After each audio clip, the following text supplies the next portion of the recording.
Saudara, vonis sidang kasus asesmen lelang jabatan ex-Bupati Bangkalan Raden Abdul Latif Amin Imron diagendakan pada tanggal 15 Agustus tahun 2023 dengan tuntutan dari jaksa penuntut umum 12 tahun penjara, 9,7 miliar yang harus dikembalikan, dan apabila tidak dikembalikan maka harus mengganti dengan 5 tahun penjara, dan denda 500 juta apabila tidak dikembalikan juga harus mengganti dengan 6 bulan penjara. Dan sidang pledoi atau pembelaan dari kuasa hukum ex-Bupati Bangkalan sudah dilangsungkan pada tanggal 31 Juli 2023, beberapa hari yang lalu. Eksklusif podcast kali ini, kuasa hukum ex-Bupati Bangkalan Raden Abdul Latif Amin Imron akan berbicara belak-belakan dan membeberkan sejumlah fakta persidangan yang terjadi. Langsung saja saya sapa M. Fahrillah, kuasa hukum ex-Bupati Bangkalan. Kabar baik Mas Fahri? Alhamdulillah baik. Selamat datang kembali di 0% Podcast. Saya ucapkan terima kasih sudah hadir kembali di 0% Podcast. Saya mengikuti bagaimana persidangan dalam kasus asesmen ex-Bupati Bangkalan ini Mas Fahri, dan pembelaan Anda sebagai kuasa hukum. Tidak ada uang yang dinikmati oleh ex-Bupati Bangkalan, tapi kenapa yang harus mengembalikan ini dibebankan kepada ex-Bupati Bangkalan? Begitu Anda membela. Bagaimana Anda menanggapi hal ini? Di dalam persidangan itu kan dari proses dakwaan, saksi, semuanya kan sudah dilalui ya. Pada akhirnya berdasarkan itu semua, jaksa penuntut umum pada gilirannya atau waktunya itu melakukan penuntutan terhadap apa yang didakwakan. Setelah itu baru bagian tim penasihat hukum dan juga dari terdakwa sendiri dalam hal ini ex-Bupati Bangkalan gilirannya melakukan pembelaan. Cuman memang kami di dalam pembelaan itu semuanya itu sudah kita ungkap, ya kan, karena apa yang kita ungkap di dalam pembelaan itu yang kita sampaikan dalam pembelaan tertulis kita selaku tim penasihat hukum itu kan juga berdasarkan fakta-fakta persidangan, dan juga di dalam persidangan dan juga di beberapa media yang selalu mengikuti setiap persidangan semuanya sudah terbuka, ya kan ada yang live dan lain sebagainya. Kembali ke awal Pak Betus, bahwa ex-Bupati Bangkalan ini didakwa oleh jaksa penuntut umum dari KPK itu didakwa 4 pasal sekaligus. Satu yaitu adalah pasal 12 huruf A kecil, 12 huruf B besar, dan pasal 11 dan juga pasal 12 huruf B besar, kan juntuk pasal 65 KUHP. Dengan berdasarkan persidangan itu semuanya sudah terang benderang terbuka, baik melalui pengakuan dan bukti-bukti tertulis dan juga bukti-bukti screenshot HP. Itu semuanya sudah dibuka berulang-ulang kali di dalam fakta persidangan, yang akhirnya ini juga di cross check kepada para saksi yang hadir di dalam persidangan. Yang pada akhirnya berdasarkan fakta dan data-data yang jaksa dari KPK itu, lalu pada akhirnya dalam tuntutan itu menuntut bahwa terdakwa dalam hal ini ex-Bupati Bangkalan 12 hukuman penjara itu, gitu kan. Yang kedua, denda 500 juta. Kalau denda ini tidak dibayar maka harus mengganti dengan 6 bulan penjara 6 bulan, begitu kan. Lalu setelah itu dibebankan pengembalian kerugian negara yang 9,7 juta kalau enggak keliru ya. Dan itu kalau tidak dibayar 1 bulan setelah vonis ingkrah atau putusan ingkrah, maka harus mengganti dengan pidana penjara 5 tahun. Jadi kalau di total, kalau semuanya tidak terbayar, maka tuntutan ex-Bupati Bangkalan ini sebenarnya 17 tahun 6 bulan. Kira-kira begitu, itu garis besarnya itu. Cuman memang, ya kan, seharusnya berdasarkan analisa kami dengan tim penasihat hukum, pasal 18 itu kan harus ada kerugian negara. Di dalam fakta persidangan, jaksa penuntut umum ini tidak membawa dan tidak bisa membuktikan kerugian negaranya berapa, karena tidak ada hitung-hitungan. hitung-hitungan ini adalah kan harus ada lembaga resmi yang menghitung, dalam ini misalnya BPK dan lain sebagainya. Bagaimana bisa menentukan kerugian negara jumlahnya sekian kan? Dalam hal ini tidak ada hitung-hitungan. Dalam hal ini dalam persidangan tidak ada. Oke. Nah, tidak ada keterangan saksi, tidak ada ahli gitu. Jadi kan. keluarnya angka 9,7 M ini dari Keluarnya mana? angka ini kita tim penasihat hukum hanya berasumsi bahwa ini adalah asumsinya jaksa penuntut umum kan, gagal begitu kan. Karena memang di awal dakwaan itu adalah 15 M sekian, Pak. Dianggap terbukti oleh jaksa penuntut umum itu menjadi 9,7 kan, gagal begitu kan. Cuman setelah kita di dalam tuntutannya kita hitung ulang lagi bahwa 97 ini dari mana. Ternyata kalau memang itu yang dianggap terbukti oleh jaksa penuntut umum, bahwa itu sebenarnya bukan 9,7, tapi adalah 9,9. Justru karena akhirnya terjadi beberapa perselisihan, perbedaan hitungan kita dari tim penasihat hukum, bahwa kita menganggap bahwa ini tidak benar tuntutan ini. Kita ini tidak benar, ada apa sebenarnya kan, kayak begitu. Dan kami tim penasihat hukum mencoba akhirnya berpikir panjang, itu kan. Banyak dugaan-dugaan yang korupsi di pengadilan yang disidang di pengadilan tipikor Surabaya di Juanda itu, bahwa banyak nilai-nilai yang dianggap korupsi itu yang lebih dari 15 miliar misalnya kan, atau bahkan lebih dari 9,7 ini tuntutannya tidak ada yang sampai 10 tahun. Ini kok tinggi sekali, itu ada apa gitu kan. Kalau kata teman-teman itu, apakah ini karena pasal mangkal kayak begitu kan. Karena memang di dalam persidangan terdakwa selalu membantah apa yang disampaikan saksi-saksi dengan keyakinan kan memang hak bantah ini, hak ingkar dan lain sebagainya di KUHP diperbolehkan. Yang kemudian pada sidang pledoi kemarin pada tanggal 31 Juli ya, pembelaan Anda sebagai kuasa hukum bahwa Bupati tidak menikmati uang gitu. Kenapa harus dibebankan kepada Bupati? Bagaimana Anda menjelaskan hal ini? Jadi begini, semua itu dalam pembelaan itu ya, atau di dalam pledoi itu Mas Petrus, itu semuanya kan berdasarkan fakta yang terungkap di dalam persidangan, yang akhirnya kita rangkum dan kita simpulkan dan kita atur berdasarkan kata dan kalimat kita gitu kan. Jadi setelah kita hitung, setelah kita analisa semuanya, ini banyak yang nggak benar gitu kan. Kenapa? Karena memang di dalam persidangan bahwa banyak saksi-saksi yang menjelaskan, misalnya ketika gratifikasi ini di dalam dakwaannya ini kan menjadi akumulatif. Satu dianggap gratifikasi dan suap berdasarkan lelang jabatan yang tahun 2021 yang akhirnya dilantik tanggal 22 Februari tahun 2022 itu. Ini yang menjadi rancu bagi kita gitu kan. Karena juga kalau pengembalian negara seperti saya sampaikan di awal, kalau harus ada pengembalian negara kan ini harus ada kerugian negara. Kerugian negara ini kan sebagaimana diatur dalam pasal 18. Dan di dalam persidangan terbukti kerugian negaranya ini tidak dihitung oleh lembaga yang berwenang. Hanya makanya ini kok muncul akhirnya harus mengembalikan, maka kita berasumsi bahwa ini asumsinya siapa. Makanya jangan-jangan sidang kemarin itu kok rata-rata ini berarti kalau begini berasumsi. Karena memang secara fakta di dalam persidangan tidak ada yang menjelaskan dan bisa melihat langsung ya. Di saksi-saksi itu ketika kita tanya tidak ada yang melihat langsung bahwa Pak Bupati itu menerima uang dari para saksi misalnya sampai saat ini sampai dalam persidangan tidak ada yang menyatakan bahwa Pak Bupati itu menerima uang. Sampai sidang pledoi kemarin, sampai sidang pledoi itu, pledoi ini kan sudah tidak dalam kapasitas saksi tapi rangkuman bagi kita kan. Di dalam keterangan saksi tidak ada yang menyatakan bahwa Pak Bupati ini menerima. Bahkan ya kan mantan kepala dinas yang hari ini sudah divonis yang 5 orang itu menyatakan juga tidak pernah memberikan uang kepada Pak Bupati. Mantan kepala dinas dalam kasus gratifikasi yang 5 orang. Yang eselon 2. Eselon 2 yang 5 orang.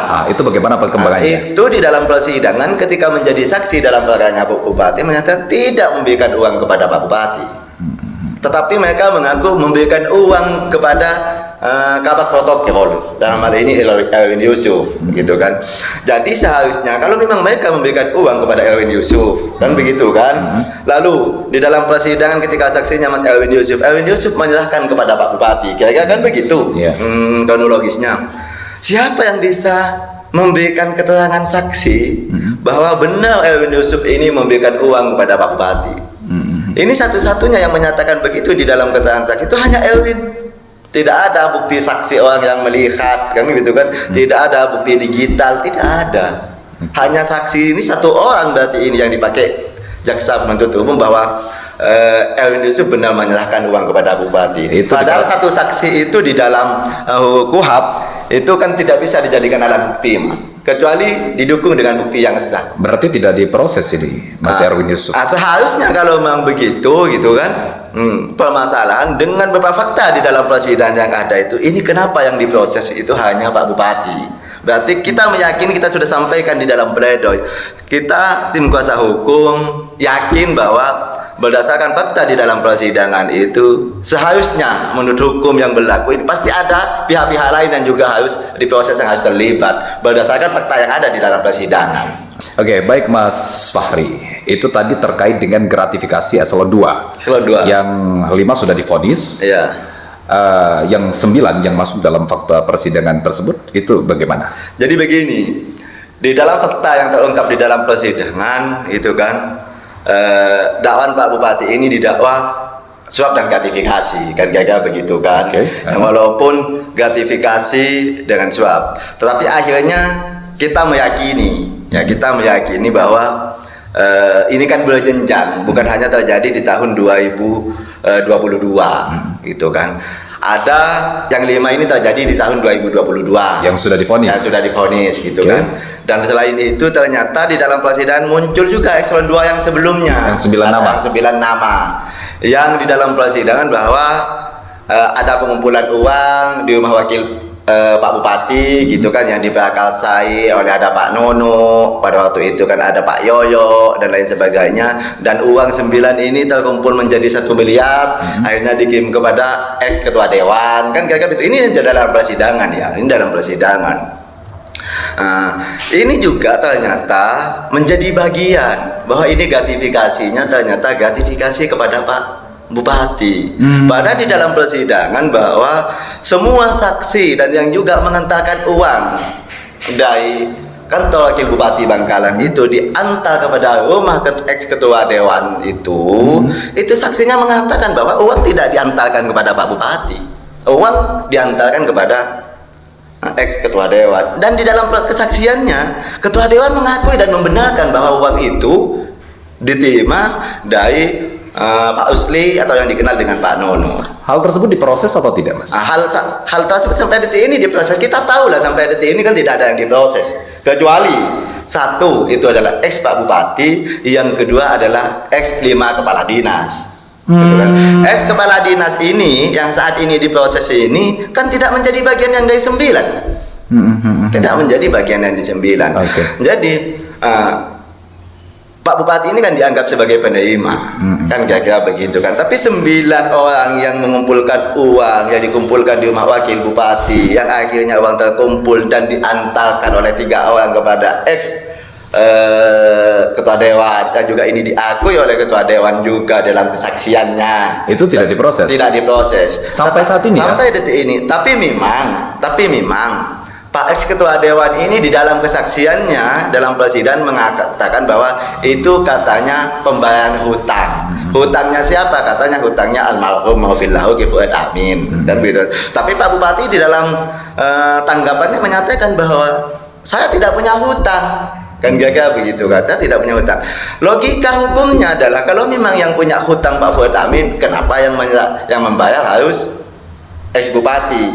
Yang kedua, kalau memang ex Bupati yang punya hutang, semisal ex Bupati benar-benar punya hutang, uang kampanye dan lain sebagainya, karena katanya itu uang kampanye, tapi versinya Pak Bupati uang kampanye semuanya dibiayai oleh almarhum Maufillahu Ki Fuad Amin. Andai kata benar bahwa itu adalah hutang, yang dibayar itu adalah hutang dan hutangnya ex Pak Bupati dalam hal ini El Latif Amin Imron, kenapa yang menyerahkan bukan El Latif Amin Imron langsung kepada ex ketua dewan? Kok harus ada kepala dinas? Kok harus pakai uang pengumpulan dari kepala dinas? Ini kan rancu. Iya. Dan kita tanyakan juga pada waktu itu, apakah ex ketua dewan ini pernah mengklarifikasi kepada ex bupati bahwa ada pembayaran uang begini-begini, ini bahan hutang. Dalam persidangan tidak ada klarifikasi itu. Oke, baik. Terkait dengan gratifikasi eselon 3 dan 4, bagaimana tanggapan Mas? Eselon 3 dan 4, semua saksi yang hadir di dalam persidangan tidak ada satupun yang bayar kepada Pak Bupati. Eselon 3 dan 4. Eselon 3 dan 4. Dan semua mengiyakan. Dan semua mengiyakan di dalam persidangan itu. Bahkan dia tidak pernah ketemu dengan Pak Bupati. Anehnya lagi bahwa pembayaran ada yang 20, ada yang 25, ada yang 50 juta. Itu ternyata dibayar setelah pelantikan. Artinya kalau dibayar setelah pelantikan, semua ini baik yang eselon 2, eselon 3, eselon 4, semuanya dibayar setelah pelantikan. Logika hukumnya adalah kalau sudah diserahkan setelah pelantikan, maka ini adalah bukan komitmen sebelumnya, karena dalam persidangan tidak ada bentuk komitmen, tidak ada dalam bentuk komitmen. Dan itu dikumpulkan, ada yang sebagian dikumpulkan kepala dinas, ada yang langsung dikumpulkan kepada Pak Nono, kan kira-kira begitu kan. Lalu versinya Pak Nono setelah uang itu terkumpul disahkan ke Elwin, lalu Elwin mengatakan disahkan ke Pak Bupati, kan kira-kira begitu. Tetapi di dalam persidangan tidak ada satupun orang, hanya kecuali satu-satunya Elwin yang menyatakan bahwa itu benar-benar sudah disahkan kepada Pak ex Bupati. Tapi Pak Bupati pada waktu itu selalu membantah semua itu. Baik, dari apa yang telah disampaikan oleh Mas Fahri tadi terkait dengan fakta persidangan hingga sidang pledoi ini, ada kemungkinan atau tidak kasus asesmen lelang jabatan ex Bupati Bangkalan ini akan berkembang setelah vonis tanggal 15 Agustus depan? Kita melihat bahwa berdasarkan fakta-fakta di dalam persidangan, kalau menurut Mas Fahri harus dikembangkan atau tidak? Kalau kita melihat fakta-fakta di dalam persidangan, gitu kan, kita semuanya sudah ungkap di dalam pledoi ini. Melihat kebiasaannya dan konstruksi hukum yang berlaku, gitu kan, konstruksi hukum yang berlaku, saya masih punya keyakinan bahwa ini akan berkembang. Karena di Jambi saja sampai saat ini masih berkembang, gitu kan. Ada di daerah yang lain juga yang berkembang, gitu kan. Ada yang berkembang. Karena ada dalam persidangan, di dalam persidangan ini banyak yang terlibat. Banyak yang terlibat, gitu kan, banyak yang terlibat. Artinya yang mengumpulkan uang, yang meminta bahwa segera bayar dan lain sebagainya. Memang perintah itu tidak ada perintah satupun untuk membayar itu kepada Pak Bupati pasca pelantikan. Ada yang perintah itu datang dari Pak Nono, ada yang perintah itu datang dari Pak Sekda, gitu kan. Jadi dan itu jelas terbeberkan dalam fakta di dalam persidangan terbeberkan. Bahkan di bukti-bukti screenshot pun, di bukti-bukti screenshot yang ditayangkan oleh jaksa penuntut umum semuanya dibuka. Kita tahu bahwa itu semuanya terbuka, dia menjadi terang. Artinya kesimpulan kita tim penasihat hukum bahwa kan di dalam perkara ini ada yang terlibat langsung dalam proses penyerahan uang dan meminta dan lain sebagainya. Ada proses, ada yang juga menikmati uang itu. Seperti misalnya keterangan saksi yang bernama Sodik bahwa menyerahkan uang kepada Kejaksaan Negeri Bangkalan, dalam hal itu pada waktu itu katanya kasih pitsus. Itu bukti, fakta di dalam persidangan. Itu diserahkan 600 juta, kan kira-kira begitu kan. Ada uang sekitar 900 juta juga versinya Sodik, bahwa uang itu untuk membayar cicilan mobil. Katanya pinta atau katanya mobil ini punyanya Pak Ketua Dewan. Itu Sotik yang bilang begitu. Dan juga ada bahwa uang ini dibayarkan ke nama orang yang bernama saksi Tias. Tias ini juga bersaksi, mengaku bahwa dia menerima uang dari Sotik. Dan itu terbeberkan semua bahwa uang sekitar 3,4 miliar gitu kan. Ini diterima oleh Tias, kan gitu. Ini Sodik yang memberikan. Haruskah? Dan Tias ini mengaku orang dekatnya ketua di PDLI, kan kira-kira begitu kan. Dan ini semuanya terbuka di dalam saksi, di dalam kesaksian mereka masing-masing, gitu kan. Jadi melihat kesimpulan itu, jadi di dalam perkara ini kalau memang ini sudah benar-benar murni adalah penegakan hukum, maka saya dengan teman-teman tim penasihat hukum ex Bupati Bangkalan masih meyakini bahwa ini akan berkembang. Tinggal bagaimana bahwa ini keberanian KPK, gitu kan, keberanian KPK, aparat penegak hukum untuk mengembangkan ini, karena bukti-bukti yang ada yang terungkap di dalam persidangan semuanya ada di tangan KPK. Apakah nanti di tanggal 15 itu di dalam Setelah vonis yang vonis, akan ya. di tanggal 15 itu, apakah akan ada perintah di dalam putusan hakim untuk melanjutkan perkara ini sehingga pihak-pihak lain yang dianggap terlibat di dalam persidangan itu sesuai fakta-fakta dari persidangan itu, apakah ada perintah untuk segera melanjutkan perkara ini? Andai kata tidak ada perintah semisal, Ya. tetapi di dalam pertimbangan bahwa itu ditemukan bahwa banyak yang terlibat berdasarkan keterangan saksi-saksi ini, maka ini adalah tinggal keberanian KPK untuk melanjutkan atau tidak. Semuanya ada di tangan penyelidik dan penyidik KPK. Oke, haruskah penyidik KPK melanjutkan kasus ini kalau menurut Mas Fahri? Kalau menurut kita, tim penasihat hukumnya Pak Bupati melihat fakta yang ada di dalam persidangan, karena dalam hukum itu kan ada 65 Mas, ada yang ikut terlibat dan lain sebagainya. Maka secara hukum kalau memang mau bicara penegakan hukum biar ini terang, seharusnya ini harus dikembangkan. Yang kemudian apabila tidak dikembangkan, apakah Mas Fahri menilai penyidik KPK ini akan cacat hukum? Kalau cacat hukumnya tidak ya, karena ini person to person. Artinya untuk mentersangkakan orang itu kan, misalnya si A ini tersangka karena buktinya begini, si B ini tersangka karena bukti permulaannya begini kan gitu. Jadi bukti di dalam persidangan dalam kasus hukum pidana ini mas kan satu yang bisa dijadikan bukti itu adalah kan ahli gitu kan, keterangan ahli bahwa saksi yang melihat langsung, tahu langsung, merasakan kan kira-kira begitu kan, dan juga bukti surat dan lain sebagainya. Makanya dalam KPK ini bukti screenshot ini dianggap menjadi bagian bukti kalau yang diungkap di dalam persidangan kan begitu. Makanya semuanya screenshot chattingan mereka ini semuanya dibuka kan. Akhirnya menjadi mereka akhirnya apakah bukti itu dianggap kuat, itu adalah menjadi ranah KPK. Oke, baik. Terakhir Mas Fahri, sebelum kita tutup podcast ini, saya ingin mendengarkan apa yang penting untuk didengarkan. Yang pertama oleh seluruh masyarakat Bangkalan, yang kedua apa yang penting untuk didengarkan oleh penyidik KPK.